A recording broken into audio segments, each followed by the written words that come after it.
Hello, and welcome to my ranking of the top 5 MCU movies.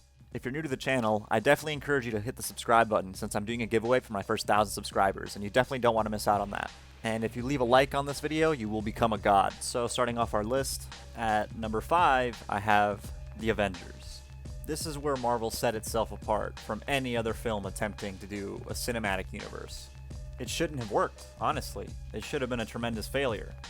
But Joss Whedon and Kevin Feige, I think, just had such a fundamental understanding of these characters and the story and what they wanted to do with them. And it shows. The movie manages to flesh out all of the characters and make them feel fully realized.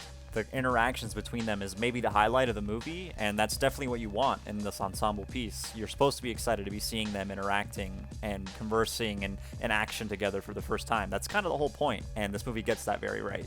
The movie's funny, the action is very well handled and well shot. This movie is what made Loki a notorious villain and a household name practically, and that's saying something. But as much as I love the film, and as impressive as it was for the time, it definitely has some problems.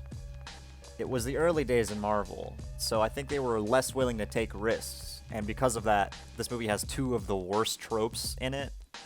The first one being the blue beam shooting into the sky that you've seen in 500,000 movies for the past 10 years.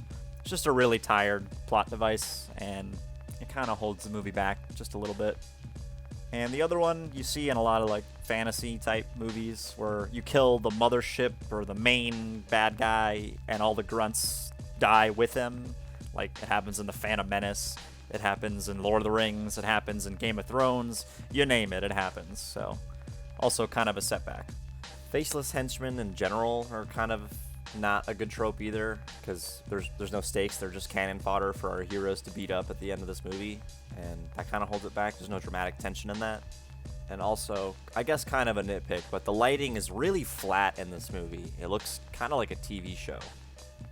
But again, I mean, no movie had done what this movie managed to pull off, and I think there's a lot of value in that. At number 4, we have Captain America: Civil War. You've heard me say it 100 times, but I have to. This movie just understands its characters, and it has such a wide array of them that it's that much more impressive. And this movie does a great job of continuing both Tony Stark and Captain America's arcs. And they're on like inverse paths, right? I mean, basically, Iron Man is headed to where Captain America once was, and Captain America is headed to where Iron Man once was. They're sort of switching places. Their ideas have changed. Their ideals are shifted based on their experiences. And you watch these experiences and you understand them, and it makes the movie valuable. Some of the most compelling scenes in the movie are just our heroes huddled up in a room having a discussion about this political debate. This movie does a great job even introducing new characters to an already big cast, and it's super well handled. I was so excited to see Peter Parker again, and honestly, I think Chadwick Boseman is better in this movie than in his own, and maybe that's controversial, but I thought it was such an impressive debut for both of these characters. And it probably goes without saying, but the action in this movie is incredible. And not just the airport scene, which is the obvious highlight of the movie.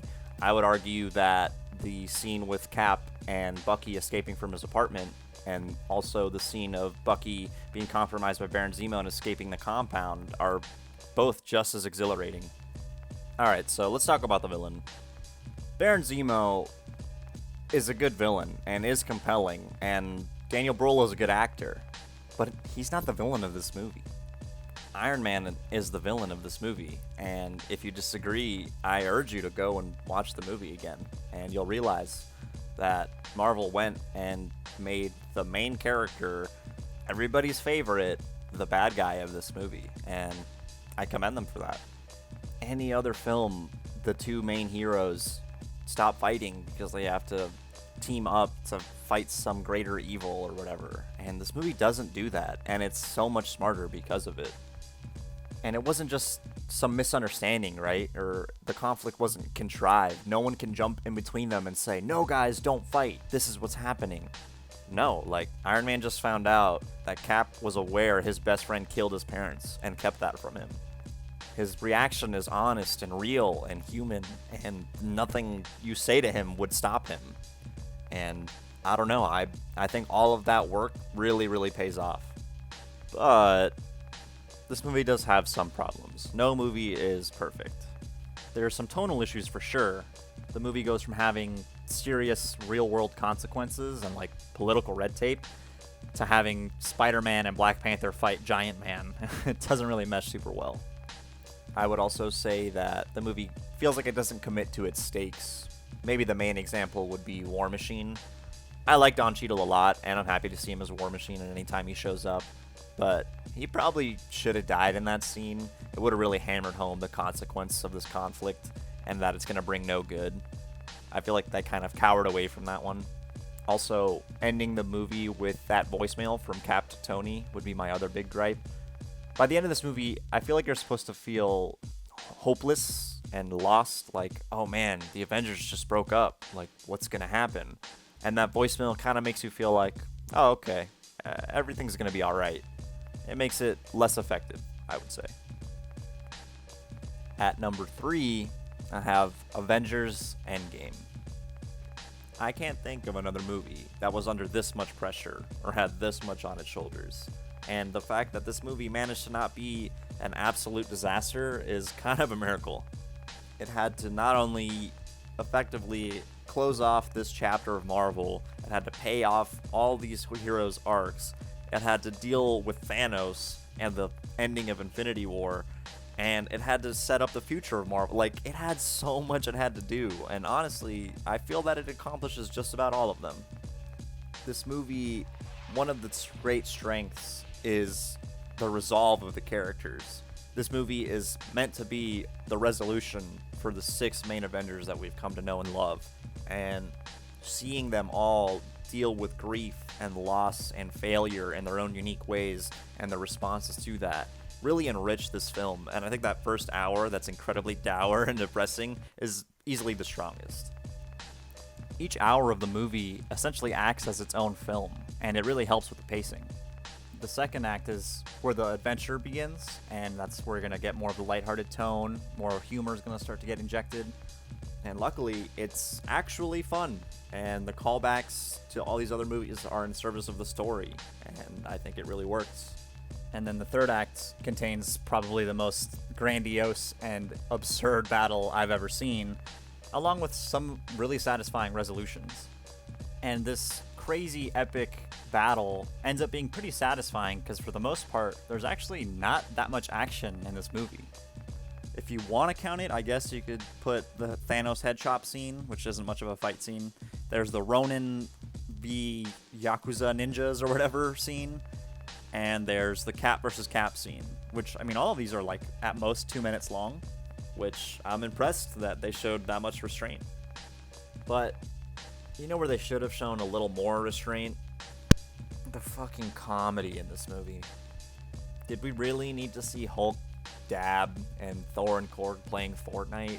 There's so many parts that just aren't really funny. Like, I don't even think the Paul Rudd baby time travel stuff was funny. There's a lot of comedy that falls flat. That's probably the biggest weakness of the script.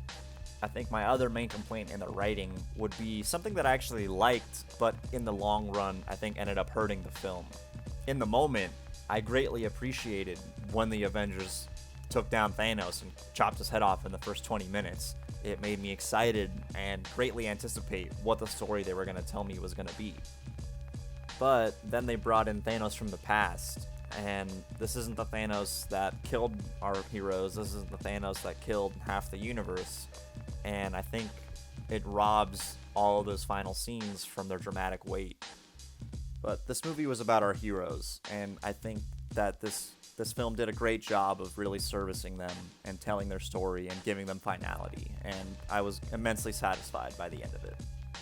At number 2, I have Captain America, the Winter Soldier. This fucking movie. As a kid, reading comics, I never cared about Captain America. Not even a little bit. He was always boring to me. Like, he's the ne'er-do-well, always does the right thing, righteous man. It's why I didn't like Superman. He's just kind of boring and vanilla to me. But this movie brought Captain America into the modern age in a way that made him incredibly compelling. It's basically a political thriller. It's a spy espionage movie, but with Captain America in it. And as weird as that sounds, it's so fucking awesome. One of my favorite things about this movie is the fact that it's not a bunch of CG. Obviously, there's plenty of digital effects. What I mean is, most of the action in this movie is just people fighting, or people shooting, or people getting into a crazy car chase. It's real. And not only is the action real, it's well handled and it's well shot. And even though there's a little bit of shaky cam and quick cutting here and there, the energy is frenetic in a way that flows well. You're never lost. The action is engaging. I love the fight scene between Cap and Winter Soldier with the knife. And speaking of Winter Soldier, I don't think he gets his fair due as being considered one of the best villains in the universe. Obviously, he's not a villain anymore, but in this movie, he's a bad guy. There's no doubt. Also, maybe it's funny to note, but I really appreciate that people just straight up die in this movie. Like, Cap kicks that dude off the ship, and like Nat is shooting people all over the place. Like, people are dying, and I appreciate that it tried to be a little more mature with that. Unfortunately, because of that fact, I think some parts of it don't live up to the rest. One of the main issues would be Robert Redford as Alexander Pierce, which obviously there's nothing wrong with the performance. He is a timeless actor, but just he wasn't really given much to do with his role. Basically, he serves as a function because if we're gonna have Winter Soldier be redemptive by the end of Civil War, then he needs to have some kind of higher power controlling him. So he feels unnecessary, but in a way is necessary by design. Obviously, this film greatly impressed me, and I've said before that if you wanted to encapsulate comic book movies, you would take The Dark Knight, Logan, and The Winter Soldier, and I feel like all three of those exemplify how great a comic book movie can be, but do it in such different ways. And me making a statement like that is kind of funny considering it's at number 2, and for the longest time, this movie was at number 1, and honestly, you could probably interchange 1 or 2 on this list because they're so different in what they're trying to accomplish. And even though this movie held number 1 for so very long, I had to look within and be honest with myself at the movie that I feel like blew me away the most, was the most impressive, did things I'd never seen before, took chances, had stakes, and lasting consequences. My favorite Marvel movie, and the one I would consider the best, Avengers: Infinity War. I honestly feel like there's so much to praise about this movie that I don't know where to begin. For one, it was such a massive endeavor to take on. I can't imagine having to write a script that services this many characters in this many moments. And for the most part, I feel that the writing really pulls it off. The dialogue is sharp and funny and in character. The story choices are poignant. They recontextualize the movie and bring dramatic weight and consequence. The editing, and more specifically the pacing of this movie, is fantastic. It's so well handled. It moves along so well, and you don't really feel the movie's length. The visual effects in the film are masterful. The scenes on Vormir are so vivid and dreamlike. The battle scenes on Titan are such a creative and inventive ways of using those visual effects. Not to mention how fully realized Thanos feels in this movie. Their work on him is honestly groundbreaking. And we also need to talk about how well realized he is as a character and as a villain. Maybe the most important thing they realized in the writer's room was to make him the main character of the story. It allowed the movie room to breathe with him as a character, to flesh him out, his ideals, his history, his relationship with his daughters. Thanos is handled as a real person, as a real character, not just, I'm evil man and I'm here because I want power, and it's like it could have been so much cornier, and it wasn't.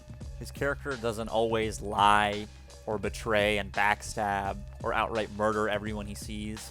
Sometimes he'll spare you, or he'll even crack a joke, and I think that makes him a lot more dynamic. Not to mention that Josh Brolin does a fantastic job in the role. The other main thing that needs to be mentioned is the ending, of course. Disney is not known for taking chances, and definitely not Disney Marvel. They make similar movies that hit the same beats, similar tones. They're pretty safe. This movie was not safe. The fact that somehow the writers and directors managed to get Disney, mega conglomerate, to agree to kill off half of all the most popular characters that they own is impressive. I think there's value in having some movies not have a happy ending.